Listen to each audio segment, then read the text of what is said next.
पश्चिम बंगाल में चौथे चरण के रण के लिए आज मतदान हो रहा है। 5 जिलों की 44 सीटों पर सुबह से ही लोग बड़ी संख्या में वोटिंग कर रहे हैं। पोलिंग बूथ पर जनता की लंबी लंबी कतारें देखी जा रही हैं। जहां टीएमसी तीसरी बार जनता का दिल जीतने का सपना देख रही है, तो वहीं बीजेपी के भी 2 सांसदों की अग्नि परीक्षा है, जो विधायक बनने के लिए मैदान में उतरे हैं। तो सुबह से लेकर अब तक कैसा है चुनावी हाल, देखिए इस रिपोर्ट में। पश्चिम बंगाल में 3 चरणों का मुकाबला खत्म होने के बाद आज चौथे चरण के लिए जनता अपने मताधिकार का इस्तेमाल कर रही है।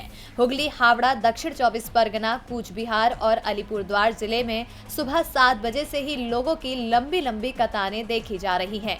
1 करोड़ से अधिक वोटर्स लोकतंत्र के महापर्व में अपना अहम योगदान देकर 373 उम्मीदवारों की किस्मत को ईवीएम में कैद कर रहे हैं, जिनमें अभिनेता, सांसद और क्रिकेटर भी शामिल हैं।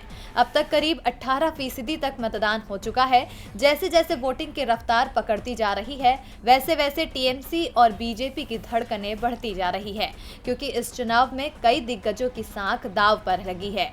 डॉलीगंज में बीजेपी नेता बाबुल सुप्रियो का सामना टीएमसी उम्मीदवार और अभिनेता अरूप विश्वास से हो रहा है।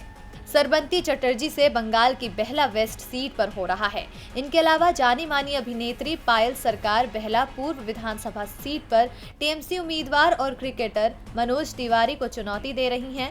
इन्हीं दिग्गजों को जिताने के लिए राजनीतिक दल वोट अपील के बहाने जनता को साधने की कोशिश कर रहे हैं। पीएम मोदी ने ट्वीट कर लिखा कि पश्चिम बंगाल में चौथे चरण का मतदान शुरू हो चुका है। मैं लोगों से अपील करता हूं कि वे भारी संख्या में मतदान करें। मैं विशेष रूप से युवाओं और महिलाओं से ऐसा करने की अपील करता हूं। वहीं सीएम ममता बनर्जी ने कहा कि मैं भाइयों और बहनों से अपील करती हूं कि वो घर से बाहर निकलें और अपने लोकतांत्रिक अधिकार का प्रयोग करें।